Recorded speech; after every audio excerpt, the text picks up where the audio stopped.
So hello animal lovers, आज मैं even a replica can fall in love का episode 3, 4, 5 and 6 को explain करने वाला हूँ। और अगर तुमने इसकी प्रीवियस एपिसोड की एक्सप्लेनेशन नहीं देखी है तो मैं उस वीडियो का लिंक डिस्क्रिप्शन में प्रोवाइड कर दूंगा, जाके जरूर से चेकआउट कर लेना। एंड सॉरी गाइस की वीडियो बहुत लेट आ रही है। अब से कोशिश करूंगा कि हर एपिसोड की एक्सप्लेनेशन जल्दी से जल्दी अपलोड कर दूं। तो एपिसोड की शुरुआत होती है समर वेकेशन के बाद से, और आज सुनाओ स्कूल आई है। और जैसे ही वो अपने क्लासरूम में बेंच पर जाने लगती है, उसके क्लासरूम के लड़के उसे घूर रहे होते हैं। एंड जैसे ही वो बेंच पर बैठकर सब तरफ देखने लगती है, तभी वो देखती है कि सनादा उसकी तरफ देख रहा होता है। सुनाओ उसे थोड़ी देर तक के लिए आई कांटेक्ट रखती है, फिर उसे इग्नोर कर देती है। फिर हम लिटरेचर क्लब को देखते हैं। वहाँ पर सनादा एंड रिचान पहले से बैठकर बुक्स पढ़ रहे होते हैं। तभी वो बोलता है, आज नाव क्यों नहीं आई?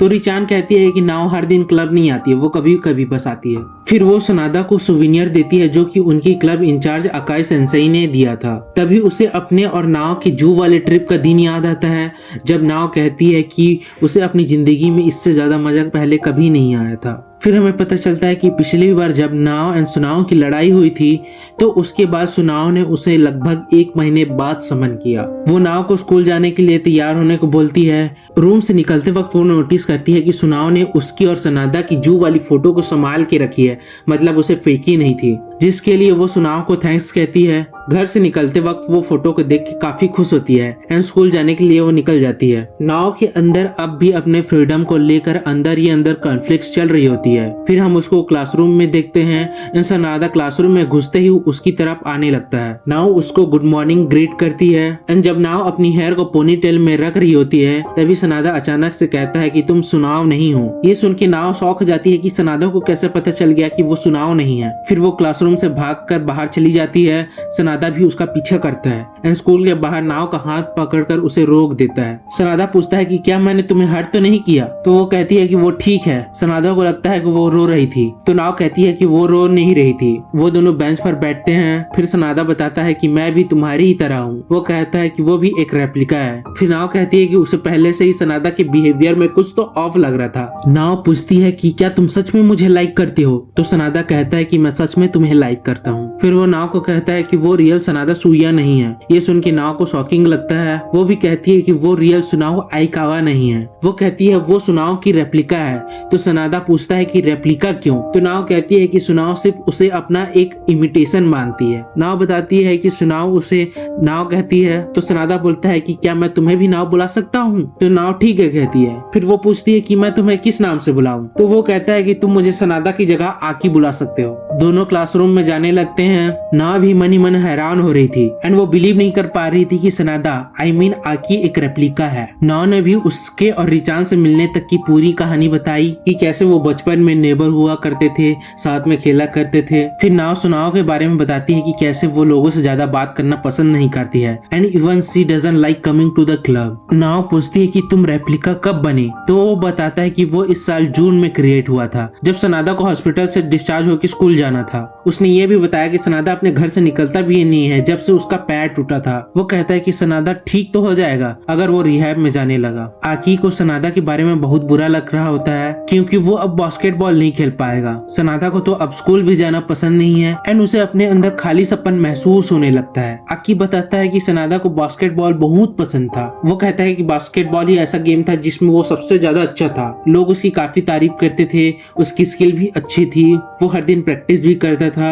आकी को लगता है कि सनादा को बास्केटबॉल से ज्यादा उसकी टीम इन्वायरमेंट पसंद थी। फिर उसकी क्लास के स्टूडेंट भी उन दोनों की क्लोजनेस को नोटिस करते हैं एंड जब नाव को आकी की सीक्रेट के बारे में पता चलता है तो दोनों के बीच और क्लोजनेस आ गई थी। उनके बीच चीजें बदलने लगी थी। उसे उसके साथ फ्रेंड से ज्यादा एक कॉमरेड वाली फीलिंग आती थी एंड जब भी वो आकी के साथ होती थी तो उसके दिल को सुकून मिलने लगता था। इधर सुनाओ जो अपने घर में है, वो अपने कैरियर पाथ अपॉर्चुनिटीज फॉर्म को देख रही है जो उसके टीचर ने उसे दिया था। वो इसके बारे में काफी सोच रही है। तभी नाव आ जाती है तो वो उसे अपने ड्रॉर में छिपा देती है। नाव के आते ही सुनाओ उससे पूछती है कि क्या वो और सनादा डेट कर रहे हैं। ये सुन के नाव थोड़ा घबरा जाती है एंड कहती है कि हम डेट नहीं कर रहे हैं। तो सुनाओ कहती है कि तुम दोनों काफी क्लोज आ गए हो। नाव कहती है हाँ ये तो सच है, लेकिन वो नाव से उसके और सनादा के बीच के बारे में पूछती है कि वो दोनों क्या बातें करते हैं। तो वो कहती है कि वो ज्यादातर बुक्स के बारे में बात करते हैं। इतने में वो नाव की बात बात को काट के कहती है कि क्या तुम्हारी उससे कैरियर के बारे में बात होती है। फिर सुनाओ सनादा के इंसिडेंट के बारे में बात करती है जिसकी वजह से उसे इवन स्पोर्ट्स स्कॉलरशिप भी नहीं मिलेगा। तो नाव कहती है कि उसे इस बारे में पता नहीं था। फिर नाव उससे पूछती है कि क्या तुम्हें पता है कि सनादा को किसने इंजर्ड किया था। तो वो बताती है कि उसके सीनियर टीममेट हयासे ने उसे इंजर्ड किया था। वो कहती है कि उसका नेचर ही ऐसा है, वो बहुत ही झगड़ालू इंसान है एंड इवन उसके क्लास के लोग ना ही गर्ल्स उसे पसंद करते हैं। अगले दिन नाव का कन्फ्रंटेशन हयासे से होता है। हयासे उसे एकदम एटीट्यूड से कहता है क्या तुम मेरी बास्केटबॉल टीम की मैनेजर बनोगी। इतना सुनते ही वो वहाँ से भाग जाती है। फिर हमें एक फ्लैशबैक से पता चलता है कि हयासे ने पहले भी सुनाओ को इसके लिए बोला था बट उसने उसे डायरेक्ट मना कर दिया था। फिर हम लिटरेचर क्लब का सीन देखते हैं। रिचान नोटिस करती है कि आज नाव और आकी को क्या हो गया, वो इस तरह से बिहेव क्यों कर रही हैं। दोनों एक दूसरे से बात भी नहीं कर रहे हैं। फिर वो दोनों को श्राइन फेस्टिवल का एक पोस्टर देती है एंड उन्हें जाने का आइडिया देती है। फिर रिचान वहाँ से चली जाती है। स्कूल के बाद दोनों श्राइन फेस्टिवल के लिए चले जाते हैं। दोनों अंदर जाते हैं। नाव कहती है कि ये उसकी पहली श्राइन फेस्टिवल है जो वो सेलिब्रेट कर रही है। आकी भी कहता है कि ये उसकी पहली श्राइन फेस्टिवल है। फिर सनादा नाव की तरफ देखने लगता है। नाव पूछती है कि क्या हुआ, तो वो कहता है कि वो उसे युकाता में देखना चाहता है। तो नाव कहती है कि मैं भी सोच रही थी कि तुम युकाता में कैसे दिखोगे। एंड दोनों पूरा श्राइन घूमते हैं। फिर दोनों सिर्फ आइसक्रीम खरीद कर खाने लगते हैं। दोनों काफी खुश थे। नाव पूछती है कि तुम्हारा आइसक्रीम कौन सा फ्लेवर का है। तो सनादा सीधा अपना आइसक्रीम का एक स्कूप नाव को खिलाने की कोशिश करता है। तो वो थोड़ा शर्मा जाती है, फिर खा भी लेती है। नाव भी उसे अपने आइसक्रीम का एक बाइट खिलाती है। बेसिकली वो दोनों एक दूसरे को आइसक्रीम टेस्ट करा रहे थे एंड उसका फ्लेवर गैस कर रहे थे। फिर दोनों घूमने लगते हैं। तभी सनादा उसका हाथ पकड़ लेता है एंड कहता है कि मैं तुम्हें खोना नहीं चाहता। ये सुन के नाव थोड़ा ब्लश करने लगती है जिससे वो काफी खुश होती है। नाव आकी के साथ बिताए हर वक्त हर मोमेंट को सेव करना चाहती है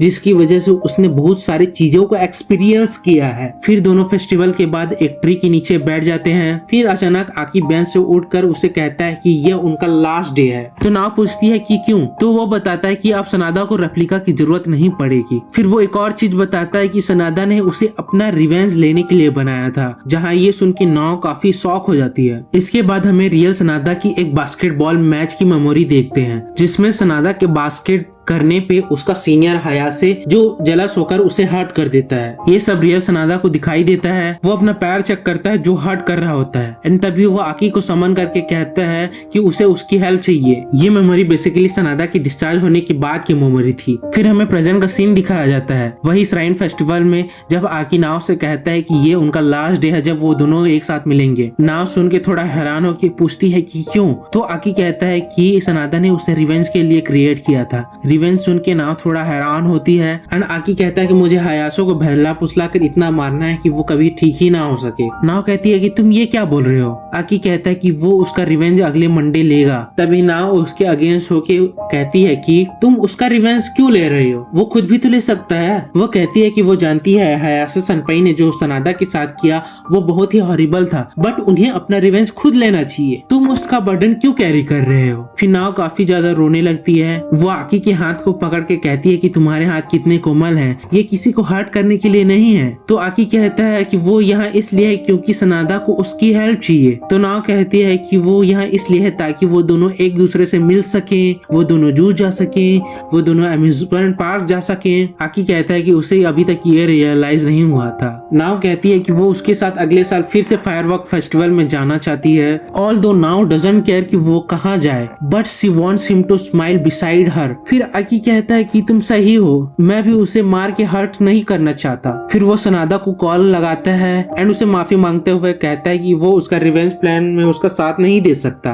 वो कहता है कि अगर हमने हयासे सेनपाई को हर्ट किया या उससे बदला लेना चाहेंगे तो हमें उसमें कोई फर्क नहीं रह जाएगा। नाव हैरान है कि रेप्लिका का काम ओरिजिनल के ऑर्डर्स को फॉलो करना है बट आकी उस रूल को कम्प्लीटली ब्रेक कर रहा है। फिर आकी सनादा को कहता है कि रिवेंज के लिए इससे और अच्छा भी तरीका हो सकता है। बेसिकली ही मींस कि हयासे को बास्केटबॉल मैच में 1v1 करके हराने की बात कर रहा था। तो सनादा ठीक है कहता है। सनादा कहता है कि अगर तुम्हें इसी तरह रिवेंज लेना चाहते हो तो ठीक है। ये सब होने पर नाव काफी खुश होती है। वो कहता है कि वो इसी मंडे हयासे से रिवेंज लेगा। फिर वो नाव से फेवर मांगते हुए कहता है कि वो चाहता है कि नाव उसके मैच को देखने आए। वो कहता है कि अगर तुम वहां रहोगी तो मुझे नहीं लगता कि मैं किसी से हारूंगा। नाव मुस्कुरा कर हाँ कहती है। फिर हमको सुनाओ का घर दिखाया जाता है। नाव फेस्टिवल की वजह से घर काफी लेट पहुंचती है। आते ही सुनाओ से वो रिक्वेस्ट करती है कि वो मंडे को स्कूल जाना चाहती है। सुनाओ उसे रूम के अंदर बुलाती है। फिर हमें पता चलता है कि नाओ ने सनादा के बारे में उसे सब कुछ बता दिया है। नाओ उसे जल्दी ना बताने के लिए सॉरी कहती है,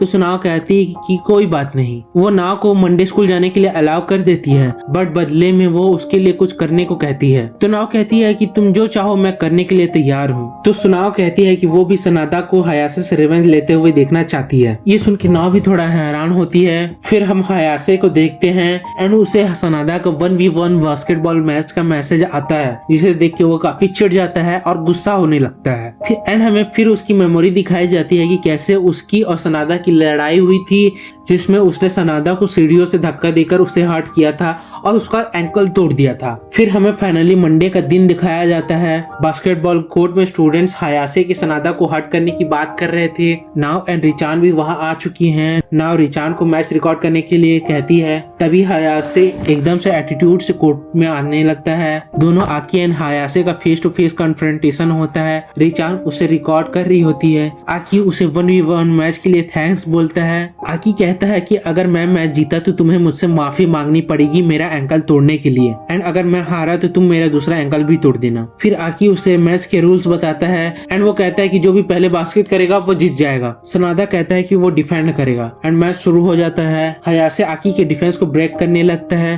तभी अचानक उसका एंकल हर्ट करता है, लेकिन आकी डिफेंस ब्रेक को फेक आउट करता है एंड उसे बास्केट करने से रोक देता है। बॉल कोर्ट के बाहर चली जाती है। अब आकी की स्ट्राइक करने की बारी होती है और हयासे का डिफेंड करने का, बट आकी हाफ कोर्ट से बास्केट कर देता है और मैच जीत जाता है। आकी एक बढ़िया सा पंचलाइन मारता है। जो लोग भी मैच देख रहे होते हैं सब सनादा के लिए होटिंग करते हैं, आई मीन आकी के लिए, एंड उसके बास्केट को देखकर सब हैरान है। रिचान एंड नाओ भी काफी खुश है। फिर हयासे वहाँ सबके सामने आकी से माफी मांगता है एंड मैच हारने की वजह से गुस्सा होकर वहाँ से चले जाता है। आकी के टीममेट्स उसकी काफी तारीफ करते हैं। नाओ काफी खुश लग रही होती है। रिचान पूरा मैच रिकॉर्ड कर लेती है, जिसके लिए नाओ उसे थैंक्स कहती है। रिचान वहाँ से चली जाती है ये कहकर कि उसे कुछ काम है। आकी एंड नाओ एक दूसरे को देखकर काफी खुश होते हैं। आकी कोर्ट पर लेट जाता है। फिर नाओ उसके पास आकर उसके चेहरे को पोंछने लगती है। जब आकी अपने बॉडी को पोंछने लगता है तो नाओ उसे देखकर थोड़ा शर्मा जाती है एंड इधर उधर देखने लगती है। फिर उसे सनादा एंड सुनाओ का कॉन्फ्रेंस कॉल आता है। सनादा मैच की वीडियो को देखकर काफी खुश होता है एंड वो आकी को थैंक्स कहता है। सुनाओ भी कहती है कि तुमने काफी अच्छा खेला।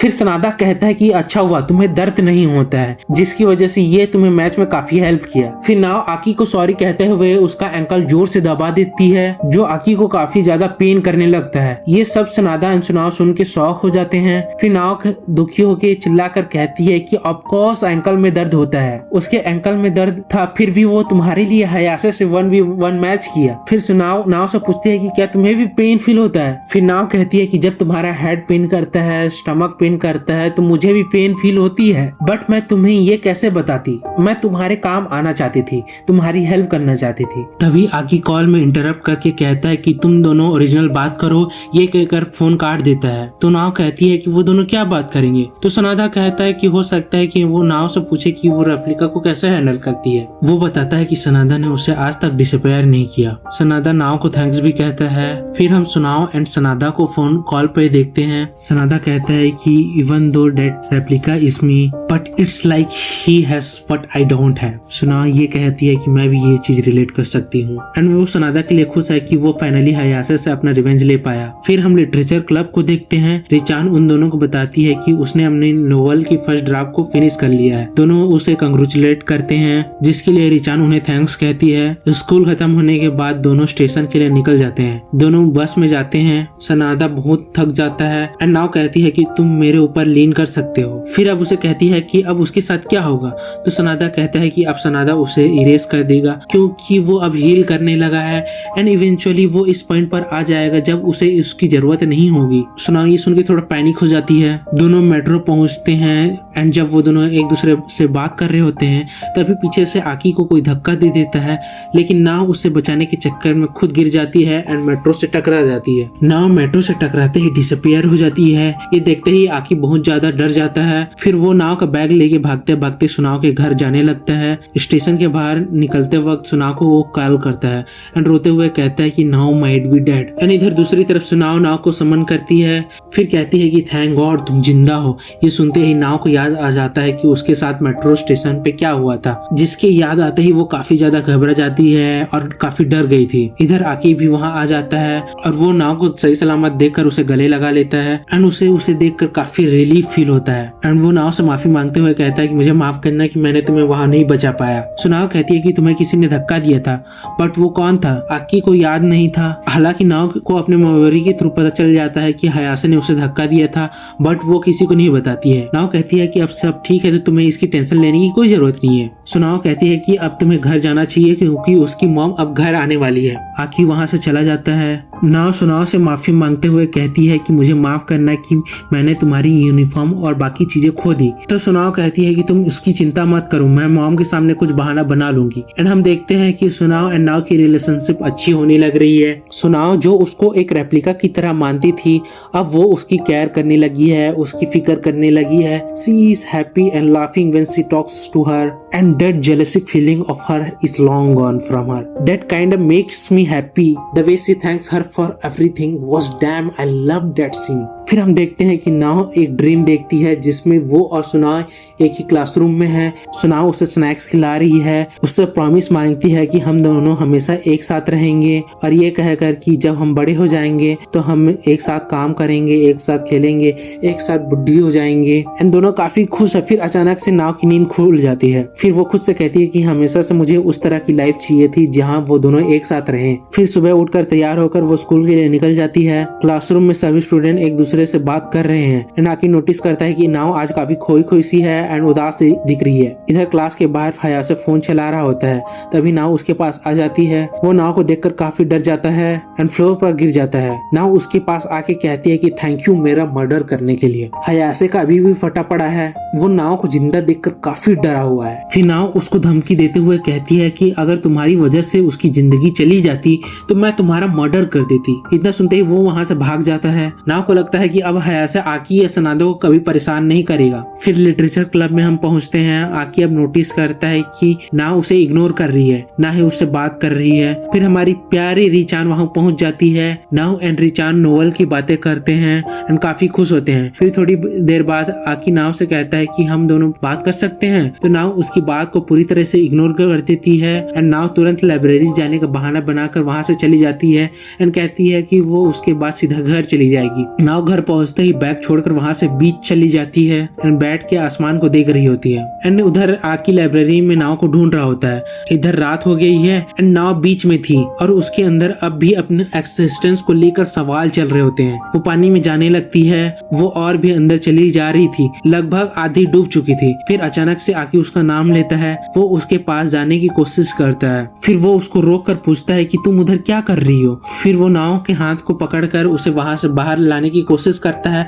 बट नाव अपना हाथ छुड़वाकर उसे रोक देती है। नाव कहती है कि मैं खुद को इरेज करना चाहती हूँ। तो आकी पूछता है कि क्यों? तो नाव कहती है कि ये भी कोई पूछने की बात है, तुम्हें तो सबसे ज्यादा पता होना चाहिए। वो कहती है कि जब रियल ह्यूमन मरता है तो वही उसका एंड होता है, बट मेरे साथ ऐसा नहीं है। मुझे एक पल के लिए लगा कि मैं इंसान हूँ, बट मैं पूरी तरह से गलत थी क्योंकि रेप्लिका कभी मरती ही नहीं है। सो आखिर मैं कौन हूँ? वो कहती है कि क्या वो वही लड़की है जो कल रात को मेट्रो से टकरा के मर गई थी? उसे ट्रेन से टकराने से दर्द फील हो रहा होता है। वो दर्द से चीखना चाहती है, बट इवन सो कि वो कल मर गई थी उसे वापस समन कर दिया गया। ओरिजिनल उसे ऐसे समन कर सकती है जैसे उसके साथ कुछ हुआ ही ना हो। वो पूछती है कि क्या वो सच में रियल है? आकी कहता है कि सारी गलती मेरी थी, बट नाव कहती है कि तुम्हारी कोई गलती नहीं थी। नाव अब पानी के अंदर जाने लगती है। आकी उसे रोकने की काफी कोशिश करता है, बट नाव कहती है कि ये जगह सेफ नहीं है, तुम्हें यहाँ से चले जाना चाहिए। बट आकी कहता है कि वो उसे यहाँ पानी में नहीं छोड़ सकता एंड कहता है कि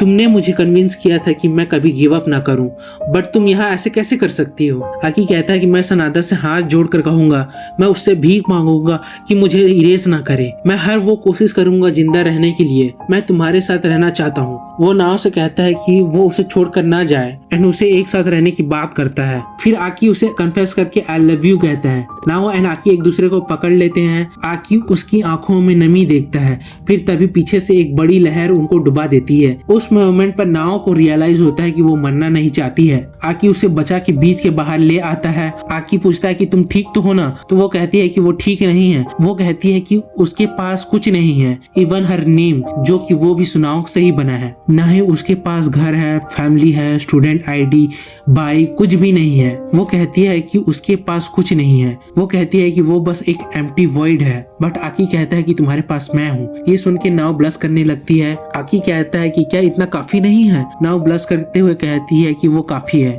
फिर वो उससे हक कर देती है। वो कहती है कि वो पागल थी कि वो मरना चाहती थी जब उसके पास आकी है। वो कहती है कि उसे बहुत प्यार करने के बावजूद भी उसे छोड़कर जाने की सोच रही थी। फिर वो आकी को सॉरी कहते हुए माफी मांगती है। इतने में बहुत ही जोर से रिचान की आवाज आती है, जो कि आकी के फोन से आता है। मतलब पूरे टाइम उसने उन दोनों की बातें सुन ली थी। वो नाव से कहती है कि तुम कितनी पागल हो। दोनों कंफ्यूज है कि रिचान की आवाज कहाँ से आ रही है। तब आकी बताता है कि वो दोनों स्कूल में उसे ढूंढ रहे थे, तभी वो फोन को काटना भूल गया था। रिचान कहती है कि हे भगवान, तुम क्या करने जा रही थी? अरे बुद्धू। फिर हमें पता चलता है कि रिचान को नाव एंड सुनाओ के बारे में पता है। तो नाव पूछती है कि कैसे?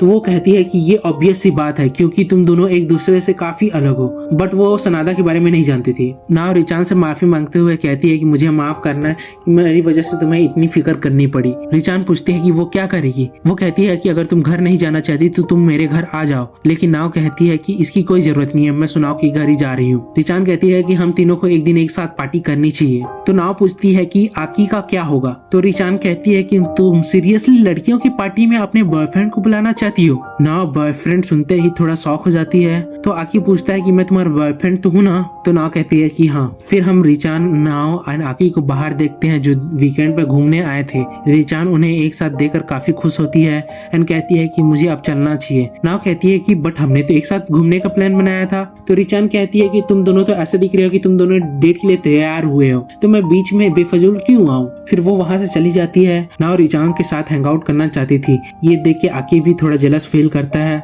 आकी थोड़ा शर्मा कर कहता है कि तुम इस आउटफिट में बहुत अच्छी लग रही हो। आकी कहता है कि हमें पहले कहाँ जाना चाहिए। तो वो बोलती है कि हम दोनों को पहले मूवी देखने जाना चाहिए। And in that moment now realise that even a replica can fall in love. Episode की स्टार्टिंग होती है स्कूल से एंड अब ऑटम का सीजन आ गया है। बाहर नाव और उसके क्लासमेट साफ सफाई कर रहे होते हैं। नाव इधर विंडो की तरफ देख रही होती है जिधर आकी पढ़ रहा होता है एंड वो मन ही मन बोल रही है कि आखिरकार ऑटम आ ही गया, वही मौसम जिसके नाम पर उसके सच्चे प्यार का नाम रखा गया है। फिर इसके बाद सीन शिफ्ट होता है लिटरेचर क्लब में। नाव लिटरेचर क्लब में जैसे ही जाती है, रिचान एंड आकी उसे देखकर काफी खुश हो जाते हैं। रिचान उसे डायरेक्ट हक करके कहती है कि उसने उसे बहुत मिस किया। आकी भी उसे वेलकम करता है, जिसको सुन के नाव भी मुस्कुरा कर थैंक्स कहती है। आकी नोवेल पढ़ रहा होता है। ये देखकर नाव वहाँ से जाने लगती है ताकि आकी को डिस्टर्ब ना हो, लेकिन आकी उसे पकड़ कर रोक देता है। नाव कहती है कि तुम मुझे जाने दे सकते हो, बट आकी कहता है कि वो नहीं चाहता कि वो वहाँ से जाए। आकी कहता है कि हम बहुत समय बाद एक साथ यहाँ गैदर हुए हैं, इसलिए तुम अगर यहाँ से जाओगी तो मुझे अच्छा नहीं लगेगा। नाव रुक जाती है एंड काफी ब्लश कर रही होती है। तभी उनके लिटरेचर क्लब में उनसे मिलने कुछ स्टूडेंट्स आते हैं। वो नाव से कहती है कि क्या मैं तुम्हारा थोड़ा वक्त ले सकती हूँ। इतने में रिचान उसे मोरिरिन बुलाकर काफी एक्साइटेड होती है। नाव कंफ्यूज है कि रिचान उसे कैसे जानती है। फिर वो अपना इंट्रोडक्शन देते हुए कहती है कि उसका नाम सुजुमी मोरी है एंड वो एक टाइम पे स्टूडेंट काउंसिल प्रेसिडेंट हुआ करती थी एंड सबको ग्रीट करती है। नाव भी खुद को लिटरेचर क्लब की हेड की तरह इंट्रोड्यूस करती है। देन वो रिचान से पूछती है कि वो मोरिरिन क्यों बुला रही है। तो रिचान बताती है कि सुजुमी ने फेरी ड्रेस पहनी थी जब स्टूडेंट काउंसिल की मई में PSA असेंबली हो रही थी। एंड फिर उसके बगल वाला बंदा अपने आप को इंट्रोड्यूस करते हुए बताता है कि उसका नाम मोचिचुकी है, जो कि फॉर्मर वाइस प्रेसिडेंट था। रिचान पूछती है वैसे आज यहाँ हमारे क्लब में आना कैसे हुआ। सुजुमी बताती है कि एक बुरी खबर है एंड कहती है कि शायद उनका लिटरेचर क्लब बंद होने वाला है। इस सुन के तीनों शॉक हो जाते हैं। सुजुमी कहती है कि क्लब एक्टिविटीज के लिए जो बजट आता है वो हर साल कम होते जा रहा है और हम ऐसे पॉइंट में आ चुके हैं जहां हमें कुछ क्लब्स को बंद करना पड़ेगा। वही क्लब जिसके मेंबर्स कम हैं या तो उनके पास कोई अचीवमेंट्स नहीं है। रिचान पैनिक होकर कहती है कि ये क्या आप बोल रही हो, तुम बाकी क्लब्स की तरह हमारी क्यों बंद करना चाहती हो। ना उसे शांत होने को कहती है तो रिचान कहती है कि मैं शांत कैसे हूँ। रिचान कहती है कि ये काफी एक्साइटेड है। ये सुन के नाव शॉक हो जाती है। रिचान को ये किसी एनिमे या लाइट नॉवेल की तरह काफी एक्साइटेड लग रही होती है। तो रिचान पूछती है कि लिटरेचर क्लब डिस्बैंड होने से रोकने के लिए हमें क्या करना होगा। तो सुजुमी बताती है कि अगले मंथ सीरियो फेस्ट है तो तुम्हें उसमें अपने क्लब मैगजीन की 100 कॉपीज को सेल करनी पड़ेगी एंड अगर तुमने ये सब कर लिया तो हम उसे एक अकम्प्लिशमेंट की तरह मानेंगे एंड हम टीचर्स को क्लब डिस्बैंड करने से रोक सकेंगे। तो नाओ ठीक है कहती है। सुजुमी कहती है कि अगर तुम्हें हमारी हेल्प चाहिए तो मुझे बता देना। फिर वो दोनों वहां से चले जाते हैं। तभी रिचान नाओ से पूछती है कि पिछले साल फेस्ट में कितने कॉपी सेल हुए थे। नाओ बताती है कि शायद 5। ये सुन के रिचान और नाकी भी शॉक हो गए थे, इतने कम कॉपी सेल कैसे हुए थे। आकी कहता है कि तुम्हें इसकी टेंशन क्यों नहीं हो रही है। तो वो कहती है कि इस साल मैगजीन में वो रिचान की नोवेल को फीचर करेंगे, सो मुझे लगता है कि सब ठीक होगा। तो रिचान कहती है कि ऐसी नोवेल की 100 कॉपीज कौन ही खरीदेगा जिसके बारे में किसी को कुछ पता ही ना हो। बट नाव को रिचान की नोवेल बहुत अच्छी लगती है, दिलचस्प लगती है। रिचान कहती है कि हमें इसके लिए अच्छे से प्लानिंग करनी पड़ेगी। फिर सीन शिफ्ट होता है सुनाव के घर में। नाव सुनाव को स्कूल में जो भी हुआ सब कुछ बताती है। नाव कहती है कि अगर ऐसा है तो तुम कुछ समय के लिए मेरी जगह स्कूल जा सकती हो। नाव कहती है कि ऐसा क्यों। तो सुनाव कहती है कि ये चीज हम दोनों के लिए अच्छा है, बस तुम ज्यादा सवाल मत पूछो। तो वो कहती है कि तुम लिटरेचर क्लब को बंद होने से रोकना चाहती हो, इसलिए मैं कुछ टाइम के लिए स्कूल नहीं जाना चाहती। नाव सुनाव से पूछती है कि क्या तुम सीरियो फेस्ट में आओगी क्या। तो वो कहती है कि वो शायद ही आएगी। सुनाव कहती है कि तुम भी तो फेस्ट में जाना चाहती हो ना, सो हम ऐसा करेंगे कि तुम एक दिन जाना, मैं एक दिन जाऊंगी। तो नाव इसके लिए राजी हो जाती है। फिर स्कूल में स्टूडेंट मीटिंग में नाव के क्लास को हॉन्टेड हाउस की ड्यूटी मिल जाती है। ये सब वो रिचान को बताती है। रिचान को अपने क्लब मैगजीन के लिए एक अच्छा सा आइडिया आता है। वो कहती है कि इसके लिए उन्हें स्टूडेंट काउंसिल रूम जाना पड़ेगा। तीनों काउंसिल रूम पहुंच जाते हैं। मोचिजुकी काउंसिल रूम में रहता है। वो कहता है कि सुजुमी वहाँ नहीं है। तो रिचान कहती है कि वो मोचिजुकी से ही मिलने आए थे। उससे पूछते हैं कि क्या कोई और क्लब है जो डिसबैंड हो सकता है। तो मोचिजुकी बताता है कि ड्रामा क्लब है जो डिसबैंड हो सकता है। फिर हमें पता चलता है कि ड्रामा क्लब में सिर्फ एक ही मेंबर है और वो कोई और नहीं मोचिजुकी है। ये सुन के नाव शॉक हो जाती है। रिचान कहती है कि ड्रामा क्लब तो हमारे लिटरेचर क्लब से ज्यादा खतरे में है। रिचान कहती है कि मेरे पास एक आइडिया है, क्यों ना हमारे क्लब पार्टनर अप कर ले फेस्ट के लिए। रिचान कहती है कि वो ड्रामा क्लब के एक्ट के लिए स्क्रिप्ट लिख सकती है, सो इससे हमारे मैगजीन में तुम्हारे प्ले के बारे में स्पिन ऑफ नॉवेल भी आ जाएगी। वो कहती है कि वो प्ले की प्रैक्टिस करने में भी हेल्प करेगी। रिचान कहती है कि अगर हम दोनों क्लब ज्वाइन कर ले तो हम टॉप प्राइज जीत सकते हैं और दोनों की क्लब बच सकती है। मोचिजुकी उनका ऑफर एक्सेप्ट कर लेता है, लेकिन वो एक कंडीशन रखता है कि तुम्हें सुजुमी को प्रिंसेस कागुया को प्ले करने के लिए मनाना होगा और मैं एम्पायर प्ले करूंगा। मोचिजुकी कहता है कि तुम्हें ये बात वंडरिंग लग सकता है। वो कहता है कि वो सुजुमी का बचपन का दोस्त है। जब वो किंडरगार्टन में थे तो सुजुमी स्नो व्हाइट प्रिंसेस को प्ले करना चाहती थी, बट उसे इविल कैरेक्टर प्ले करना पड़ गया जो कि कोई प्ले करना नहीं चाहता था।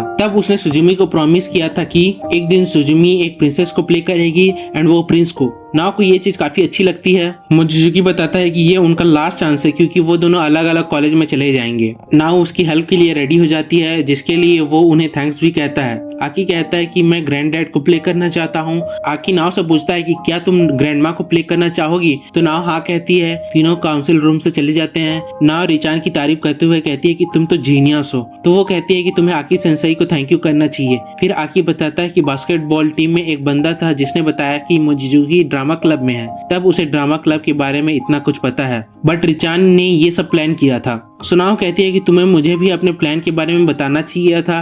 तो वो कहती है कि उसने प्लान लास्ट मिनट में ही बनाई थी। रिचान नाव से कहती है कि क्या तुम एक ऐसे बंदे को ढूंढ सकती हो जो उसके लिए बम्बू कटर की पोस्टर बना सके।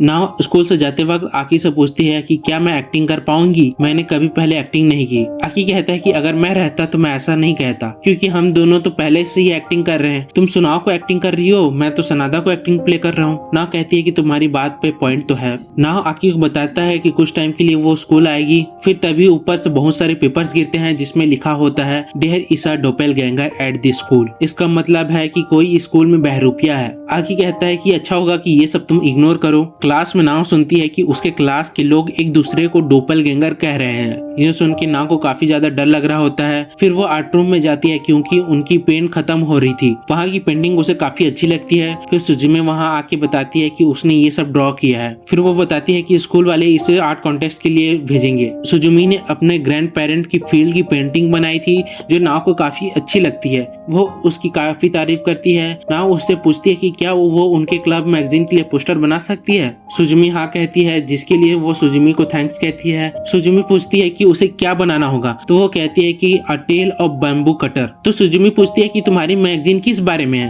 तो वो बताती है कि ये एक्चुअली प्ले के लिए है। सुजुमी हैरान है कि उनका क्लब प्ले करने वाली है। फिर नाओ बताती है कि उनकी और ड्रामा क्लब ने एक साथ प्ले करने का प्लान किया है। ये सुन के सुजुमी को अच्छा लगता है। सुजुमी पूछती है कि क्या वो प्रिंसेस कागुया को प्ले करेगी। तो नाओ कहती है कि प्रिंसेस तो तुम प्ले करोगी। ये सुन के सुजुमी को शॉकिंग लगता है। फिर हमें पता चलता है कि नाओ ने सुजुमी को सब कुछ बता दिया है। ये सुन के सुजुमी चिढ़ जाती है। वो कहती है कि इससे अच्छा तो मैं विलन को प्ले करना चाहती हूँ। तो नाओ कहती है कि अगर तुम्हें प्ले नहीं करना है तो मैं मोजिजुकी से बात कर लूंगी। सुजुमी प्रिंसेस को प्ले करने के लिए रेडी हो जाती है। फिर हम देखते हैं कि मोजिजुकी सबको अपने अपने प्ले की स्क्रिप्ट देता है और वो सब लोग प्रैक्टिस करते हैं। सबको नाओ एंड आकी की एक्टिंग काफी बुरी फील होती है। तभी वहाँ सुजुमी भी आ जाती है। रिचान उसे स्क्रिप्ट देती है। वो स्क्रिप्ट को बहुत ही अच्छे से प्ले करती है। ये देख के सब लोग उसकी एक्टिंग को देख के हैरान हो जाते हैं एंड इम्प्रेस हो जाते हैं। रिचान एंड नाओ स्कूल से जाने लगते हैं। तभी नाओ को वही डोपलगैंगर वाली पेपर मिलती है। तभी आकी आ जाता है। तभी वो पेपर उसके हाथ से गिर जाती है। वो उसे देखता है एंड उसकी प्लेन बना के उससे उड़ा देता है। फिर आकी उसे डेट पे चलने को कहता है। नाओ थोड़ा हैरान होती है कि अचानक से डेट क्यों।